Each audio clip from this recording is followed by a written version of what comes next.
From the mountains to the valleys, from the desert to the shoreline, and all the ships at sea.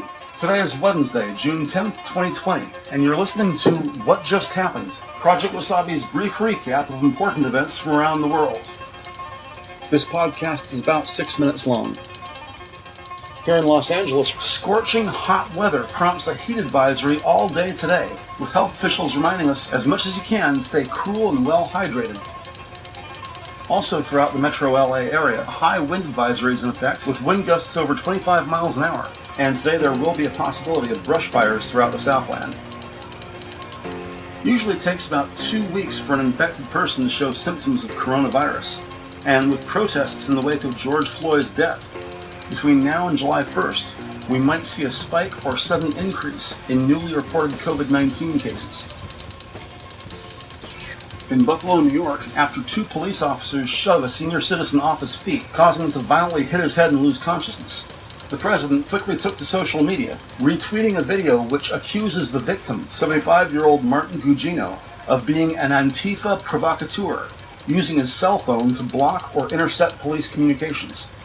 This conspiracy theory was presented in a video posted by San Diego, California resident Christian Ruse, a Russian national who, coincidentally, also writes for the Kremlin-owned news service Sputnik. And this podcaster finds the last name Ruse interesting in itself. Ruse, linguistically the first syllable of the word Russia.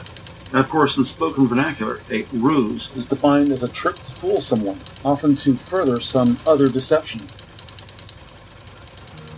Turning to coronavirus vigil, according to Johns Hopkins University, as of this morning, Wednesday, June 10th, 2020, just here in the United States alone, so far we've lost a total of 112,006 innocent souls.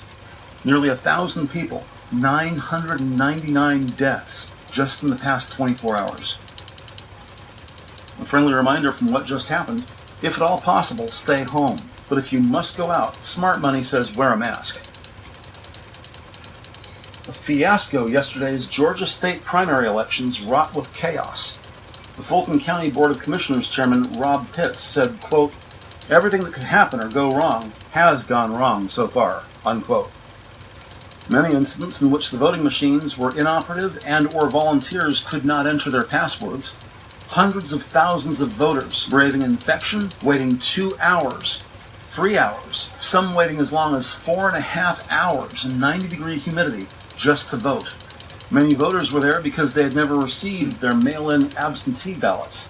Finally, after waiting so long in line, once it came their turn to sign in, because they had already requested a mail-in ballot, each such citizen was therefore automatically prohibited from voting. Other suspicions swirl around the 30,000 brand new voting machines, hurriedly manufactured in a very short time by a company who had never filled an order of such magnitude. NBC News reports that in Roswell, a mostly white Atlanta suburb, there were far fewer problems. Brian Takahashi voted there and said, quote, "It went well. There were problems with voting systems for approximately 25 minutes. Afterwards, it was smooth sailing," unquote. And Brian Takahashi estimates he was out the door about 20 minutes after the problem was resolved. Georgia's Republican Secretary of State, Brad Raffensperger, said, quote, "My office has opened an investigation to determine what these counties need to do to resolve these issues before November's election," unquote.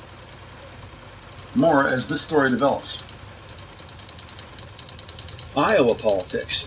According to the Associated Press, in the Republican primary, Iowa State Republican Senator Randy Feenstra defeated that state's incumbent GOP representative, Steve King, in Iowa's 4th District, ending King's nearly 2-decade run in the House of Representatives.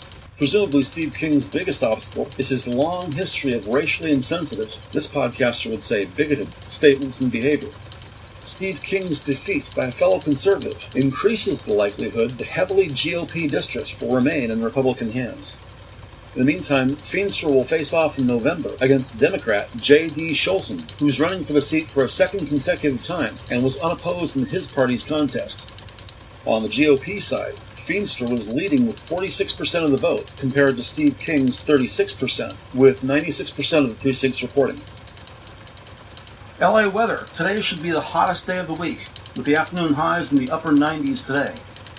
And with any luck, tomorrow should be about 10 degrees cooler, with temps in the high 80s on Thursday. But as we approach the weekend, temperatures should cool slightly, hovering right around 80 degrees Friday, Saturday, and Sunday. Want to take a pleasant break from reality? ProjectWasabi.com is safe for the environment, free of charge, and completely legal. Theater of the Mind spoken word audio podcasts feature non-fiction documentary content, as well as classic TV police and detective shows converted to old-style radio drama.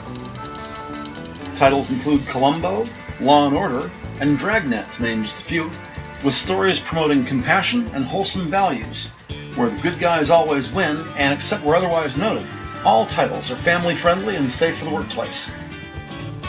You've been listening to What Just Happened, an independent news service of ProjectWasabi.com.